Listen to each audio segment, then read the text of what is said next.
that the power to change everything is already inside them, just waiting to be tapped into.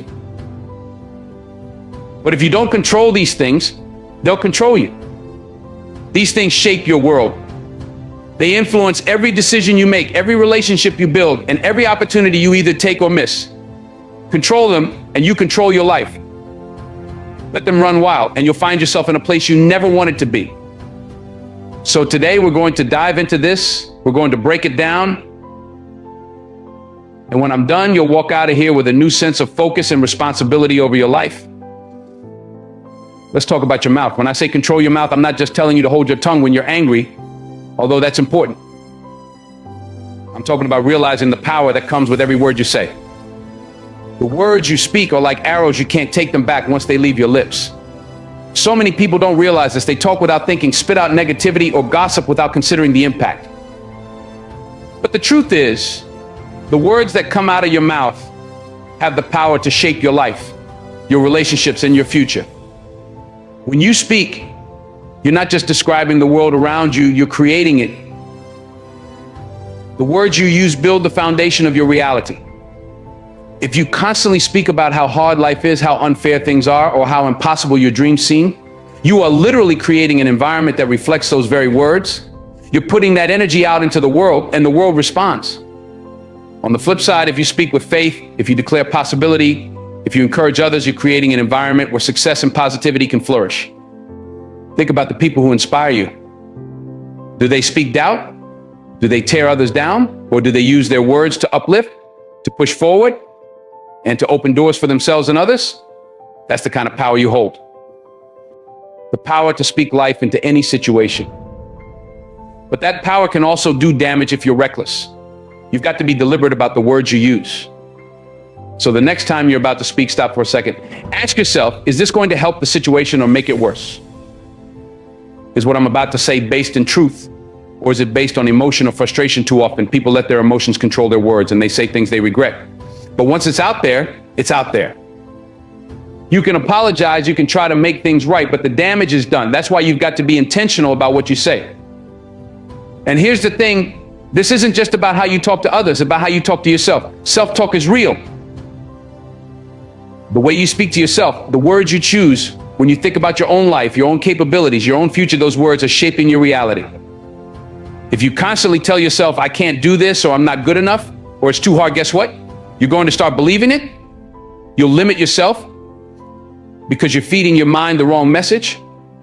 You'll begin to act as if those limitations are real, when in fact, they're just a reflection of the negativity you've been speaking. But when you flip the script and start speaking positive, affirming words to yourself, everything changes.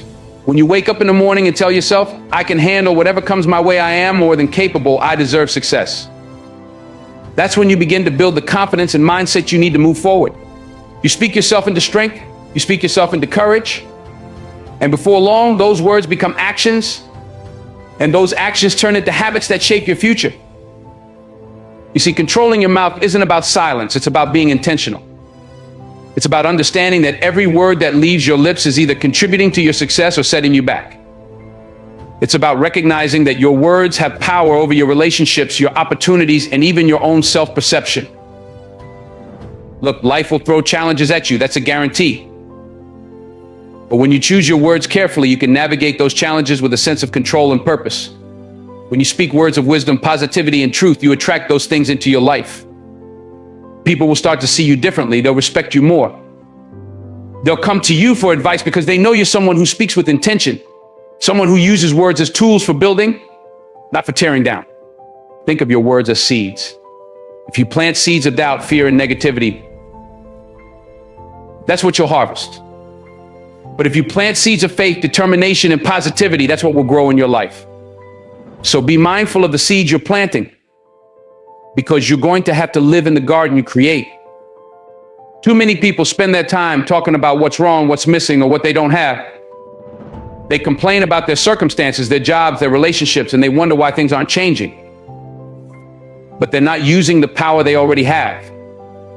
They're not speaking life into their situations. They're not taking control of the one thing they can control, their words. If you want to see change in your life, it starts with what you say. Let me give you an example. Think about someone who always talks about how hard life is. Every time you see them, they're complaining about something. What kind of energy are they putting out into the world? What kind of opportunities are they attracting? Not the good kind, that's for sure. Now think about someone who always speaks with hope. Someone who talks about solutions instead of problems. You can feel the difference, can't you? That's the power of words. That's the power of controlling your mouth. If you want to be successful, if you want to be a leader, if you want to make a difference in this world, you've got to get your words in check. Stop speaking defeat into your life. Stop saying I can't and start saying I will. Stop talking about what's going wrong and start talking about what's possible. And don't just do this for yourself, do it for the people around you. When you control your mouth, you become a source of strength for others. Your words can lift someone up when they're feeling down. Your words can inspire someone to keep going when they're ready to give up. But if you're reckless with your words, if you're constantly criticizing, complaining, or speaking in anger, you're going to push people away. You're going to create an environment where negativity thrives. And that's not the kind of legacy you want to leave behind. So let's bring it back to this idea of control. You can't control everything in life. You can't control other people's actions. You can't control the circumstances you're born into. And you can't always control the challenges that come your way. But what you can control is your mouth. You can control what you say. You can choose to speak words that empower, uplift, and inspire. You can choose to be deliberate with your words, understanding the power they hold. This isn't just about success, it's about living a life of purpose. It's about recognizing the power you have to create your own reality, to shape the world around you, and to leave a positive impact on the people you meet. Words are a tool. If you use them wisely, they will build a life that reflects your true potential. If you use them carelessly, they will destroy opportunities before they even have a chance to bloom. So the next time you open your mouth, remember this: your words have power. Control them. Speak with intention. Speak life into your future, into your relationships, and into your own self-worth. And watch how the world changes around you. Let's get real about your mind. Your mind is the most powerful tool you have. It's where everything begins. Every action, every decision, every habit you build, it's all rooted in your thoughts. Your mind is where battles are won or lost long before they ever manifest in your life. You've got to understand this, because if you don't control your mind, it will control you. And when you let that happen, you end up living a life that's reactive instead of proactive, driven by fears and doubts instead of purpose and intention. Think about it. Everything you've ever done, good or bad, started with a thought. Whether it was deciding to go after a dream, hitting the gym to get in shape, or even making a mistake, it all started in your head. That's why the saying, as a man thinketh, so is he, is so powerful. It means that your life is shaped by the thoughts you allow to take root in your mind. What you focus on expands. So if your mind is filled with negativity, fear, or doubt, that's the direction your life will head in.